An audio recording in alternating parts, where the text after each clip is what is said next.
Okay, good morning. Thank you for this opportunity. So, Bernard Bekker, I'm from Stellenbosch University, and I've been asked to speak about energy and grid models. Now, just a disclaimer first, I don't know much about energy. I know something about electricity, so I'm just narrowing the scope a little bit. And what you see in front of you is the reason why I'm studying electricity, because it's a fascinating field. If you look at our power system, you can see the map of South Africa there. It's the size of Western Europe, and in characteristics, it's very similar to Southern Australia, which is a very interesting power system to study. Anyway, so I'll tell you a little bit about the work we're doing and give you some perspectives. Firstly, on traditional electricity planning and why it needs to adapt. Then I'll tell you about the project we're currently doing with the PCC, Danish Energy Agency, and NetLAC. And then after that, maybe just think a little bit about what still needs to be modeled. Obviously, there's always more work. The more you do, the more you must still do. So some ideas on what could be potential interesting topics after that. And then lastly, if we have time, that's my challenge as an engineer. We love solving problems. The problem with solving problems is that it's quite difficult, especially if you start engaging with decision makers, politicians, policy areas, which is not very technical. It's not an equation and you can sort of fill in the right numbers and then it works. So I'll give some perspectives on what I found works in terms of having impactful models. And that's just maybe if we have time. So let's start with traditional electricity planning. It was relatively simple. I don't think I would have studied electrical engineering in the 1960s, because basically you have these very dirty and very big dispatchable plants. Well, it could be clean as well, hydro or nuclear, but you can control it. You can decide when it ramps up or down. And all you have to do is get that power to flow in one direction towards your load centers. So which means you have quite a, well, it's not simple, but it's definitely much more simple than what we're having at the moment. And how you would model these are typically in terms of a capacity expansion model, which I think most of you know about, which is really looking at a year resolution, sort of decade resolution. So it's very low resolution, but you can actually run it, and then you test it through what we call a unit commitment model, which is an hourly resolution. So once you have your 2040, 2050 view on what we're going to build in terms of generation, you then take snapshots. Let's have a look at 2040. Can it actually run, or will the system fall over? And that's what is called a unit commitment model. So that's the old traditional electricity planning. So then the 4Ds happened. These are almost like the four riders or horsemen of the apocalypse. Basically distributed, decarbonized, deregulated, datified electricity, which started happening maybe 10, 20 years ago and is in full swing at the moment as we speak.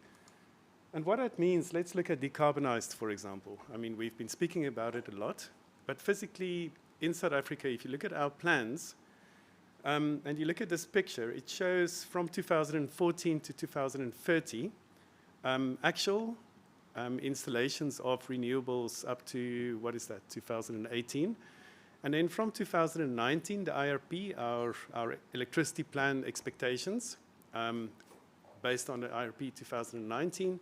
And then from 2026, this is what we want to build if we listen to our policy in terms of our IRP 2025.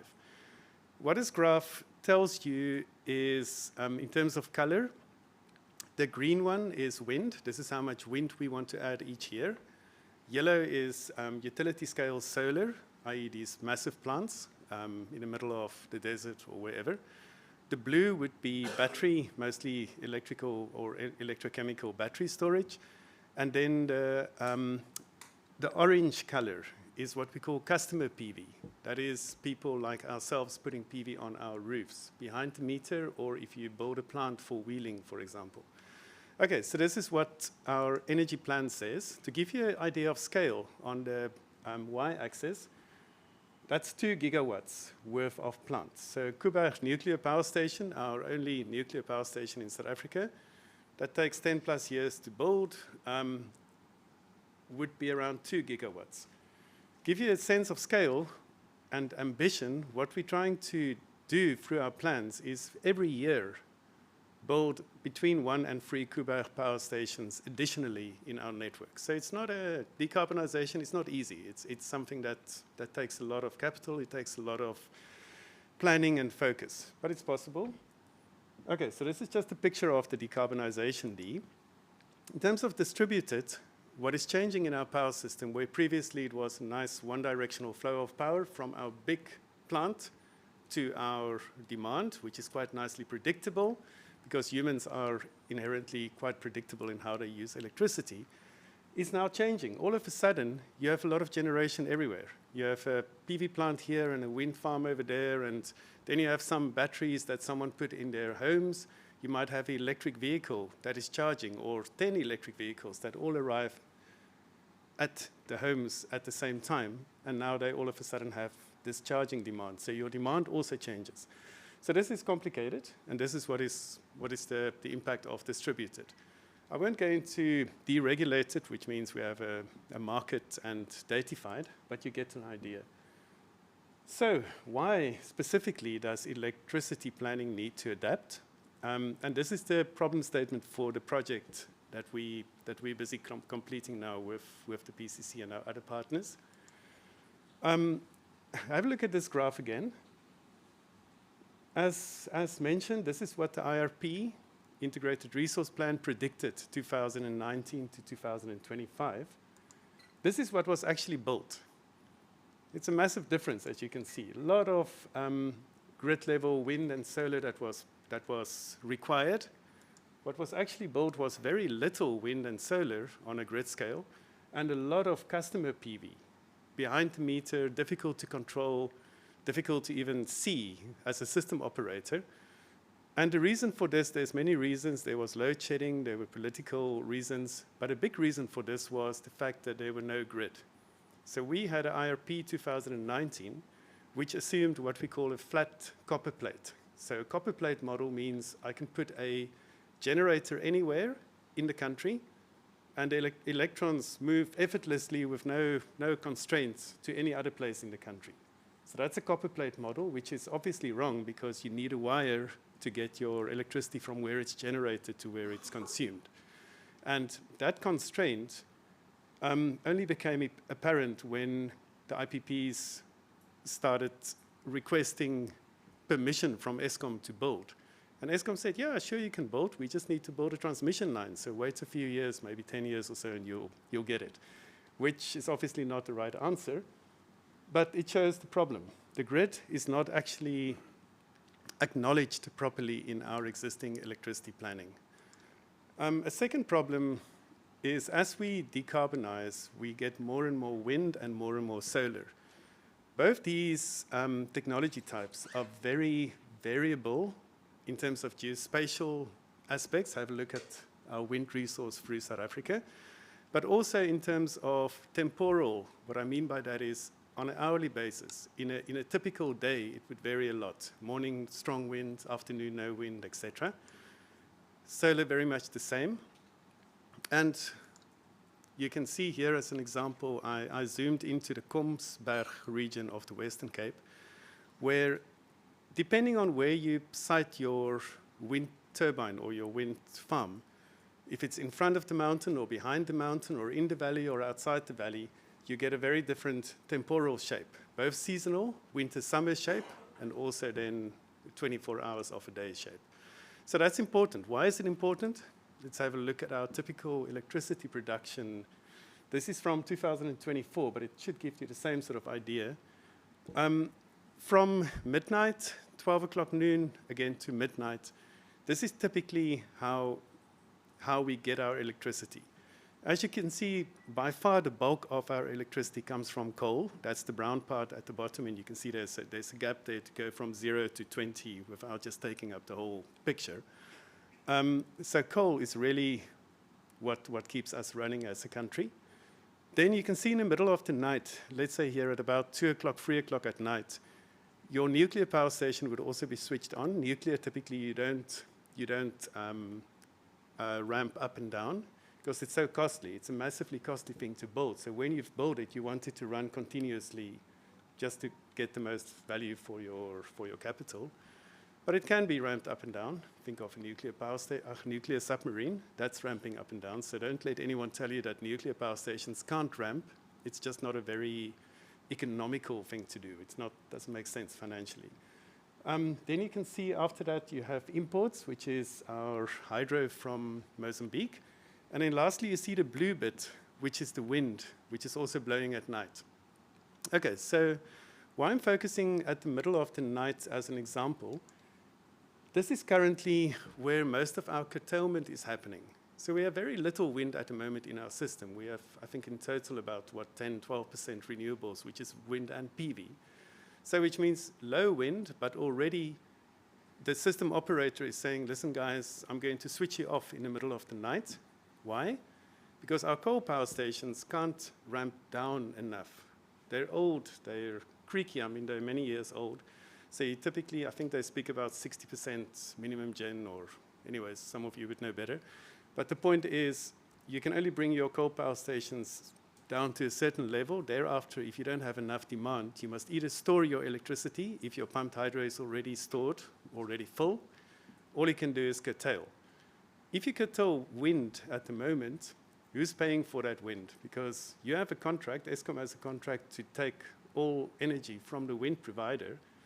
And if Eskom then tells them to curtail, Eskom needs to pay because the contract is at the moment a take or pay contract.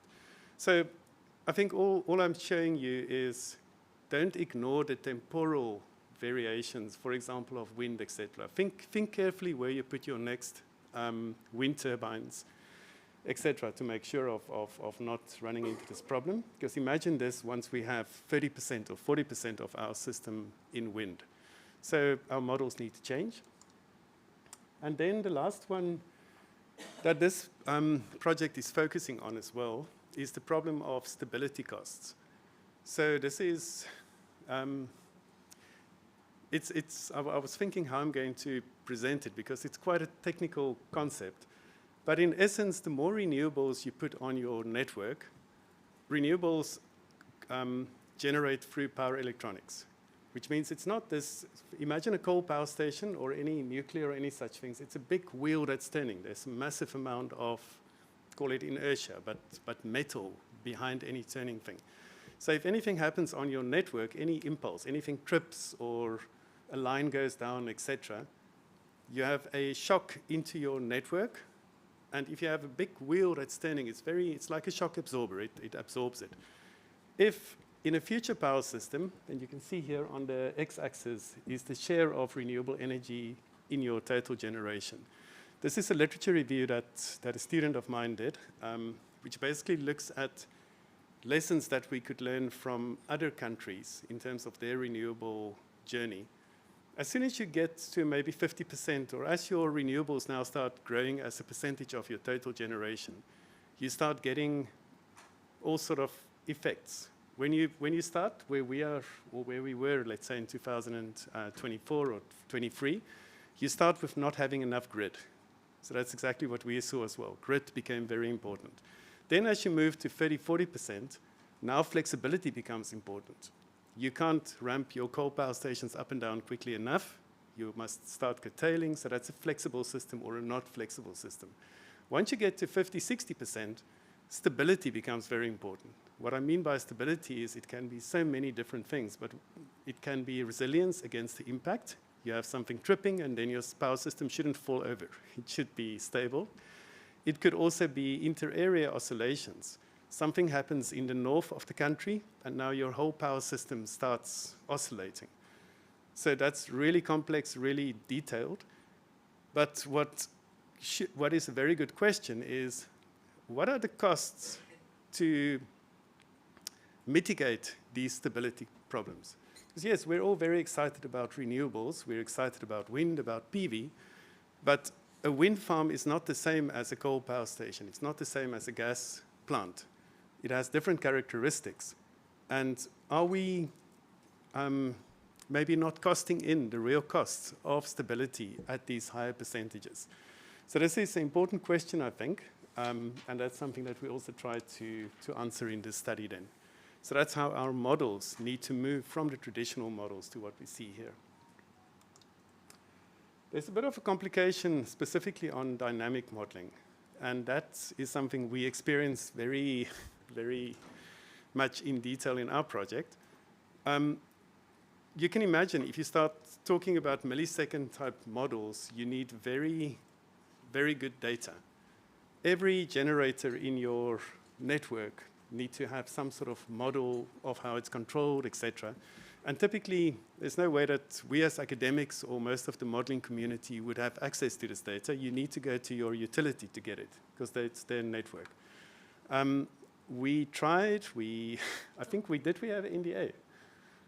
We even had the NDA, which normally works, but we didn't get the data, which then made us ask a different question or redefine our problem statement to basically say dynamic modeling or stability modeling is very important, but you probably won't get the data to be able to do it.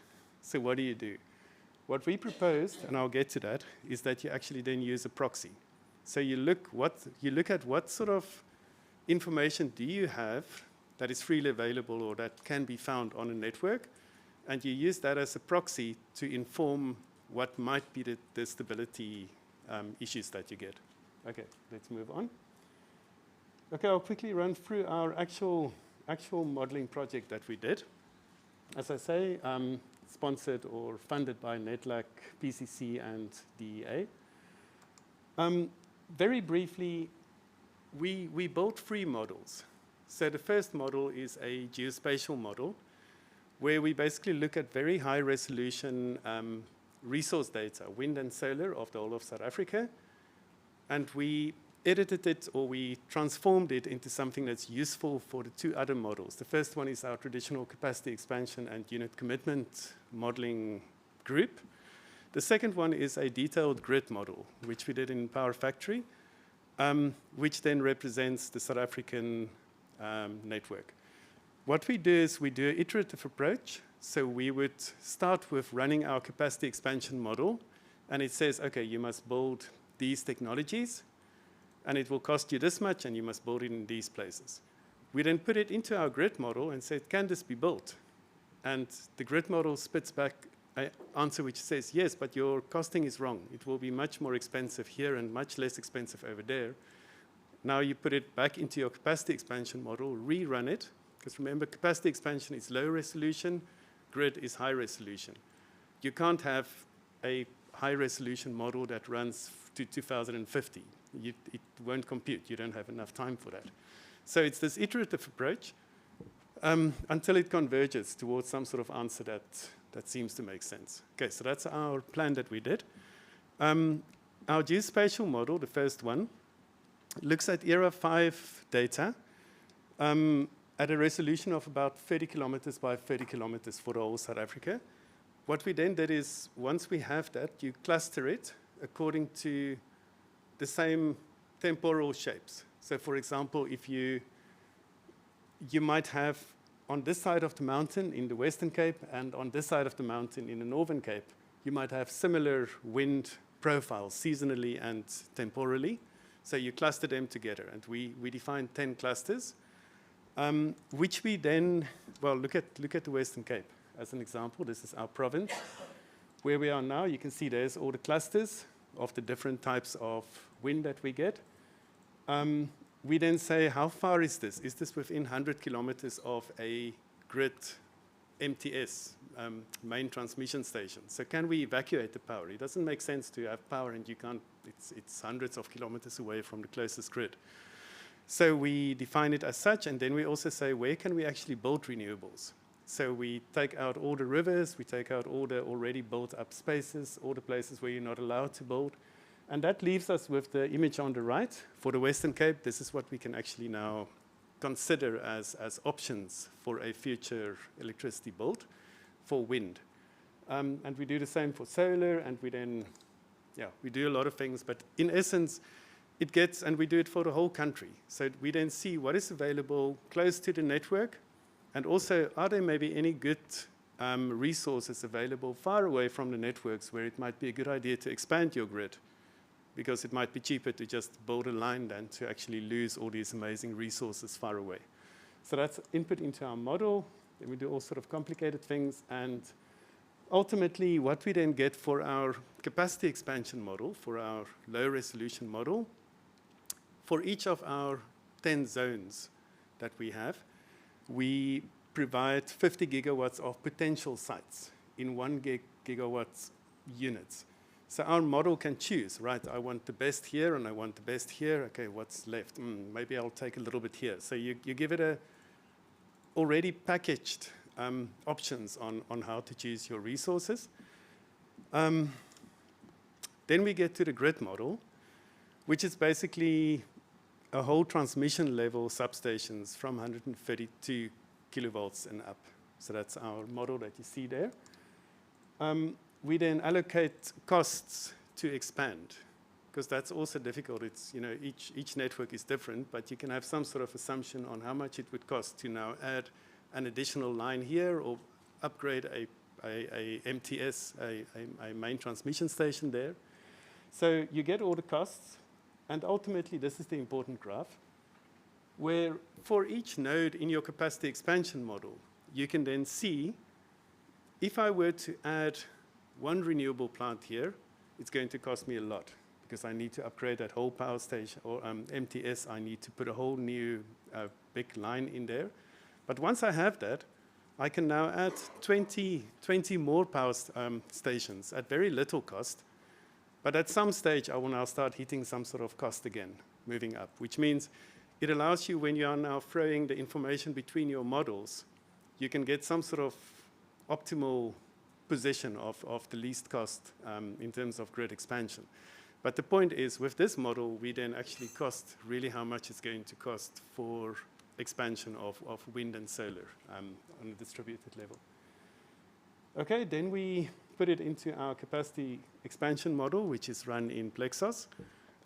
We look at 3 scenarios, reference, early transition, late transition, and we base it on the IRP 2025.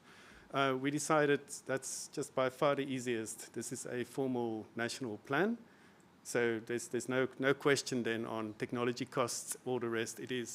Those are the assumptions that was used. We will use the same assumptions. Okay, some preliminary results. We're still running many of these models, but I can at least show you where we're heading to. On the left-hand side, you'll see what we call the baseline, single node, which is the traditional way. If we were just to choose our wind, no, this is solar, PV at this point. If we were to just choose solar without any detailed modeling, it would obviously choose most of it in the Northern Cape, some of it in the Western Cape, maybe Tankwa Karoo or one of these places with a lot of sun, and a little bit there in the hydro cluster. So that's business as usual. You'll not be able to build that, and it will probably be not the cheapest option either. Once you start incorporating the grid, which is now the middle part, multi-node iteration 1, you can see there's no capacity left in the Northern Cape, or it might be very expensive to upgrade the capacity further. So don't build more in the Northern Cape. Rather move it to Northwest, put some in Limpopo province, and now you can start iterating. The second iteration, you can see they're actually moving more into Gauteng. Why? Because Gauteng is very close to a load center, so which means it might be cheaper in terms of losses, etc., to actually move your generation there. But you can see the effectiveness of having a grid-aware model that can help you inform or help inform these sort of decisions. Same with wind, less pronounced differences, but you can still see it. And in terms of batteries, our model also looks at batteries because we have a full temporal view. It can actually also tell you where batteries would be useful to strengthen the grid, etc. But you don't see much differences. It's more on the wind and PV that you would see the biggest advantages. Okay, and now you'll see a lot of additional words appearing on my slides. because now we're moving into the complex dynamic sort of terrain. So let me not bore you with the details, but in essence, we are saying for voltage stability, which is a stability metric, we can't simulate it because we don't have the data, and we'll probably not get the data. So what is a proxy? What is a close sort of idea to this value that we actually want to model? And we found that to be the short circuit ratio, which is something that can easily be calculated for each generator. And that gives you some sort of idea of how sensitive your network at that point is to voltage instability or to voltage fluctuations. The lower the short circuit ratio, etc. So with that, we can then get some sort of idea, and this is very preliminary. And remember, we can't validate this. This is our biggest problem here. We can run our simulations and get results, but we don't have the detailed data to actually make sure that it's, that it's validated. But at least it's pointing in the right direction, I think. Because, for example, here on the left-hand side, you have a unstrengthened grid. On the right-hand side, you can see those red lines between Gauteng, Northwest, Northern Cape, and Western Cape. That represents a transmission line that we build extra. And what you can then see in terms of colors, you can see the Northern Cape where the weakest bus was actually in the danger zone. The weakest network bus now become a little bit stronger. So this is very preliminary work, but the idea is that you can actually, through these proxies, get some sort of idea of the impact of your renewables on a dynamic side. Not going into the details, but you can do the same with locational inertia. We can test system inertia quite easily. Again, a lot of detail, but what is interesting is that inertia, which is, I remember when I started as academic, Eskom was already worried about inertia before they realized that the network constraint was the big problem, or many of them. So inertia has always been in the back of everyone's mind if you speak to engineers and renewables. The results show that it shouldn't really be a big issue post 2037. But that definitely with this transition where you're phasing out coal, you must be very careful how you manage your system. Okay, let's move on. What do I think should be modeled next? Should is a strong word, but it's more than interesting. I think it's relevant to look at these things. Firstly, I spoke about validation of our stability metrics, but that's problematic because we need data.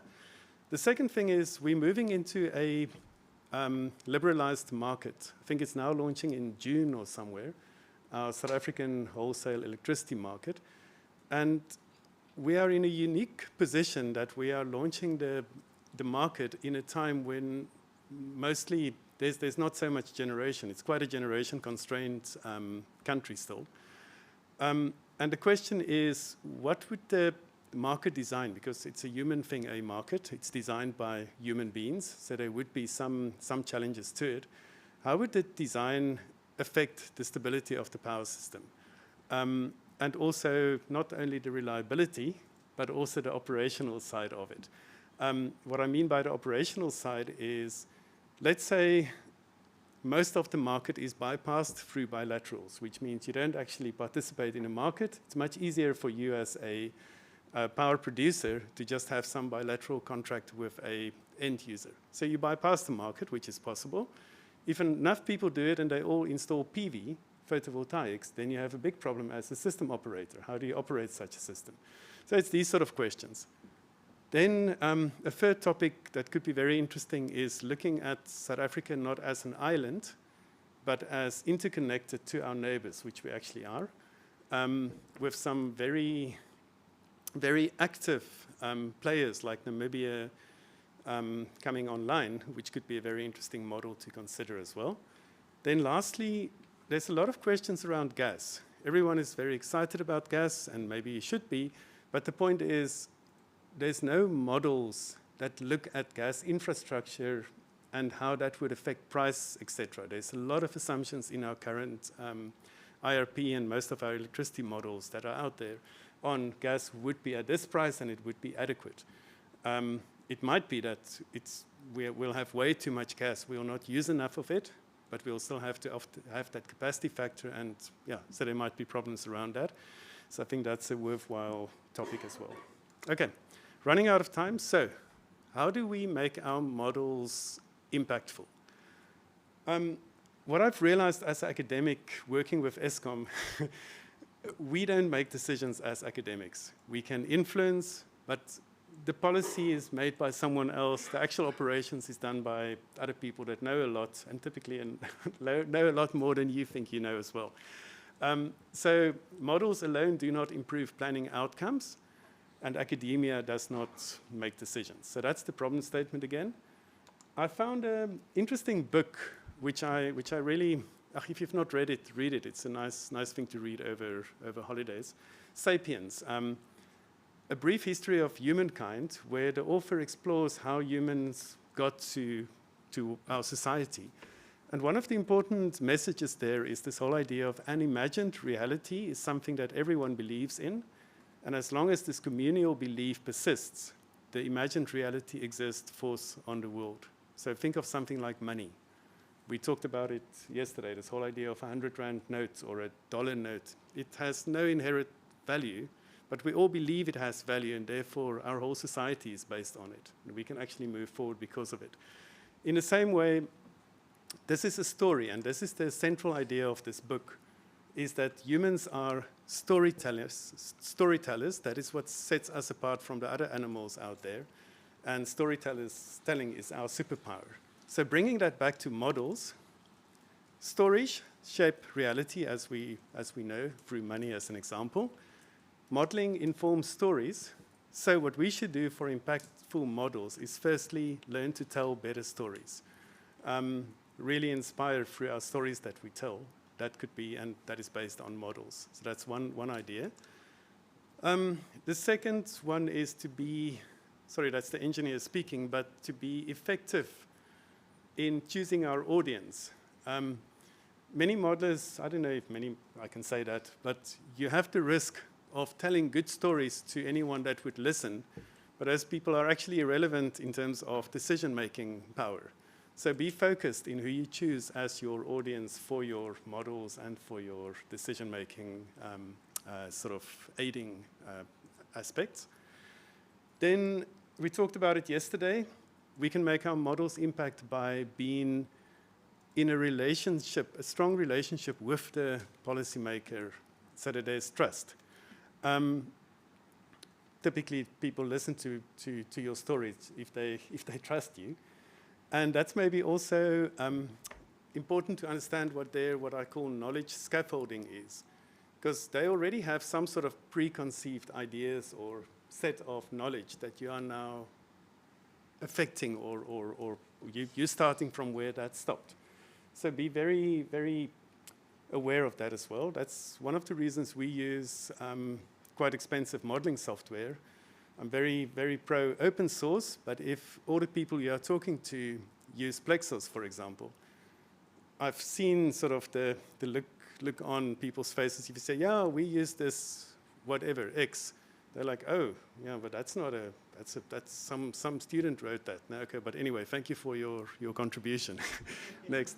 So unfortunate, but just understand what that knowledge scaffolding is. I'm in academia, and I think all of us have junior people working with us, or we are students still.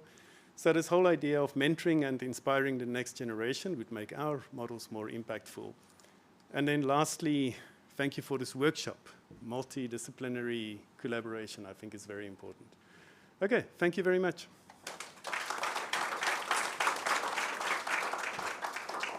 Thanks, Bernard. That was amazing. Any questions from the floor? We've got Jairo in the corner. Is this on? Yeah. Okay. Oh, you can't hear me? Okay, now? Okay. So basically, I was saying, any questions? Got one from Emily. Anything else? I've got a few if we need to fill time, because we've got so much of it. Emily? Grab the mic there. Thanks. Can you hear me? Yeah. Yes. Thank you, Bernard. That was a really great presentation. I just had a question in this.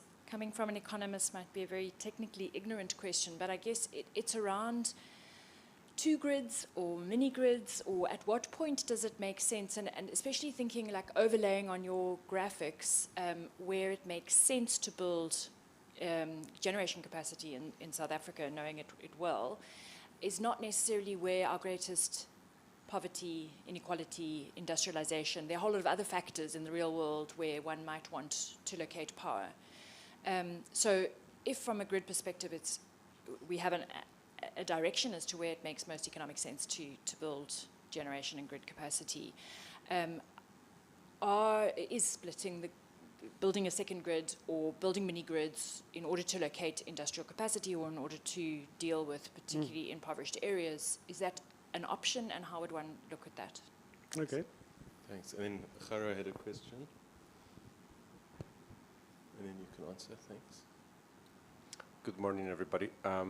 Super interesting presentation. Thank you very much for all the insights. Maybe a couple of questions. First one has to do with the transmission modeling and the voltage stability and even transient stability do depend on that connectivity and how the network is meshed.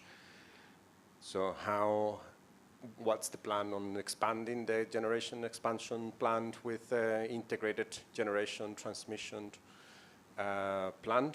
And second question, maybe it's related to distribution networks, which could also support that,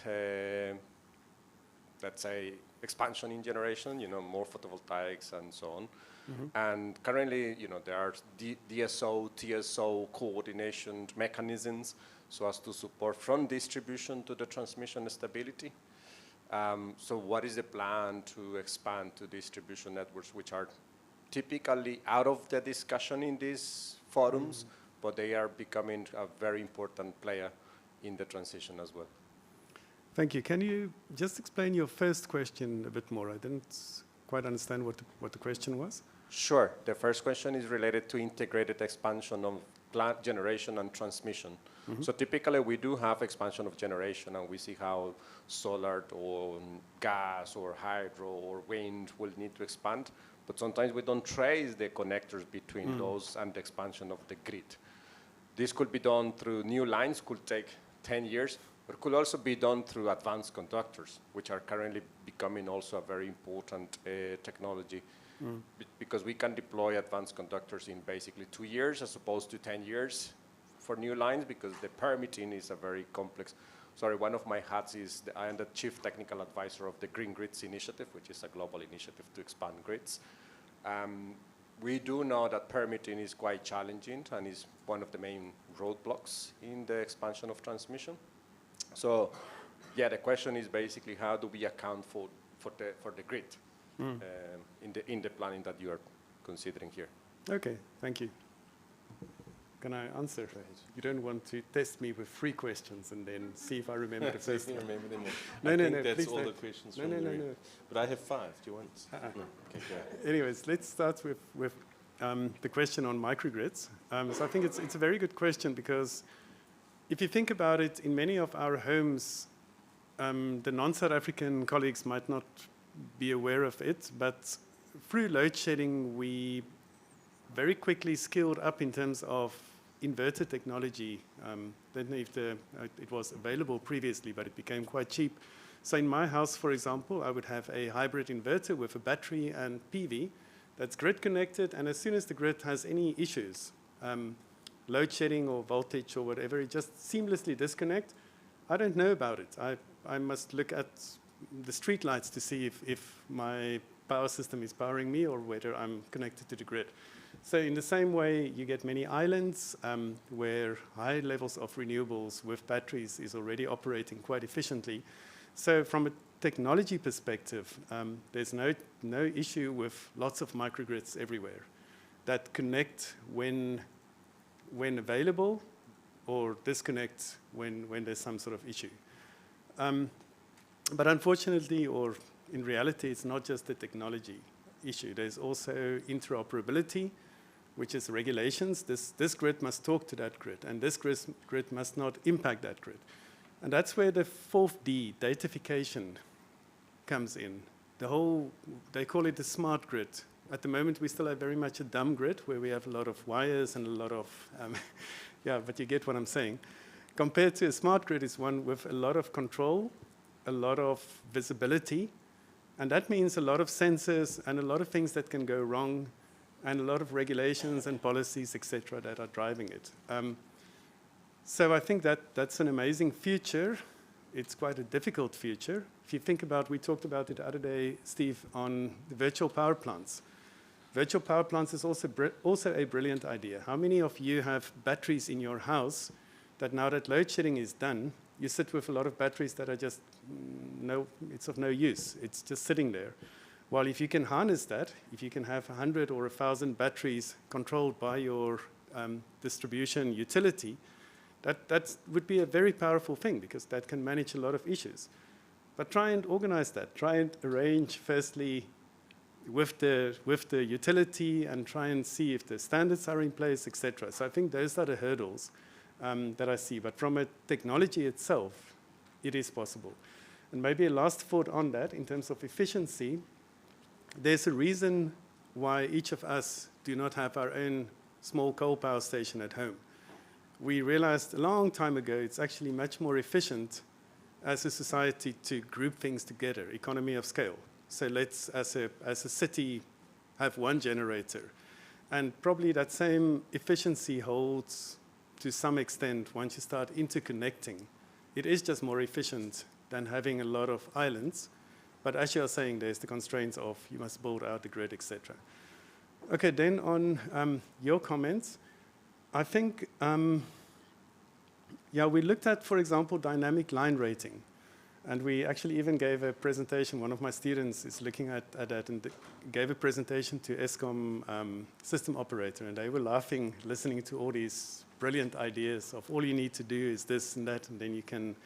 So for those that don't know, dynamic line rating means you have a line, and it is restricted to only carry this much capacity at any given time. But that restriction is probably because for 1 or 2 hours of a year, or maybe 10 hours of the year, it is really hot, and if there's a lot of current flowing during those hours, your line would start sagging and get close to trees or whatever, or it would just, so in essence, your safety standards do not allow you to really utilize the capacity. But let's say your transfer that you need is on a very cold day, then you can actually push a lot more energy through that line than you can typically do. So that's what is called dynamic line rating, which is a great idea theoretically. And again, if you have 100% visibility on that line, you know exactly where the temperature at that whole line is, and you can control it. Yes, you can do it. The devil is in the detail, however, because from Eskom as a system operator's perspective, they say, well, I'm not willing to take that risk. What if you're wrong? What if your one sensor do not work properly? Then I lose that whole line, and that can have a much bigger impact. So I'll rather err on the side of conservative risk. So I think that's probably, I think you're going to tell us about risk soon, I hope, or someone is presenting us. And that's where it's so important as we move towards these really complex power system interactions. You must have some sort of effect or understanding of the uncertainty or the risks involved, because there will be risks and how to manage that. But I think that's probably the answer I have to that. Did I answer your last question? That's the third question. Well, oh yes, distribution. It's a simple answer. I mean, it's already so much work to just get this model working. But you are totally right. The support and the interaction that you can get from the distribution grid can't be ignored, especially as you start getting more and more distributed energy resources on that distribution grid. But like all models, you need to sort of define a boundary. Otherwise, yeah. But it's definitely a valuable contribution. Thank you. Okay, good. Yeah, Thanks.